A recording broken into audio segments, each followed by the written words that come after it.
ৰাতিপুৱাটো অকণমান দেৰিকৈ হয় মানে মই এতিয়া শুই উঠিছোঁহে মোৰ গাটো অলপ ভাল নাই পূৰা চৰ্দি লাগি আছে গুৱাহাটীত হাৱা বেলেগ পালোঁ মামাৰ ঘৰত হাৱা বেলেগ পালোঁ ঘৰটোতো মানে জলবায়ুটো অলপমান চেঞ্জ হৈছে কাৰণে গাটো ভাল লগা নাই পিছে ৰাতিপুৱা শুই উঠি মই এটা দৃশ্যই দেখা পাওঁ ঘৰখনত এই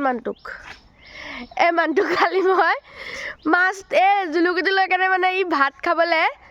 পিটিকা এটা বনাবলৈ আৰু এখেতে মানে লগাই দিয়ে তেখেতে খাব আৰু তেখেতে মানে বাই আনিব মাছটো দেখিছেনে এখেত যেনেকৈ মেকুৰীয়ে যে মাছ ধৰিলে যেনেকৈ জোপ লয় নহয় তেনেকৈ জোপ লৈ আছে আৰু এখেতক লগাই দিছে মোক এটা ডাঙৰ গৰৈ মাছ ধৰি দে আৰু গাইজ ফাইনেলি পায়ো মানে কালি 3টা গৰৈ মাছ পালে ডাঙৰ তাৰপিছত গাছ টেঙাৰ লগত পিটিকা কৰি খাইছে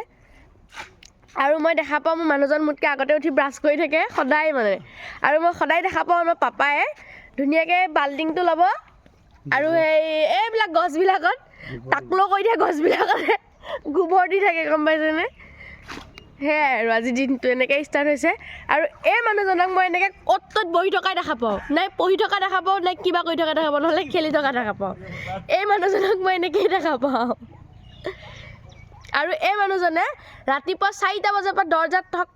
ঠক কৰি কিনে মানে খুলি নিদিয়ালৈকে শান্তি নিদিয়ে ৰাতিপুৱা 4টা বজাতে উঠি দৰ্জা খুলি দিয়াৰ পাছত মই আকৌ মানে শুই যাওঁ আৰু দেই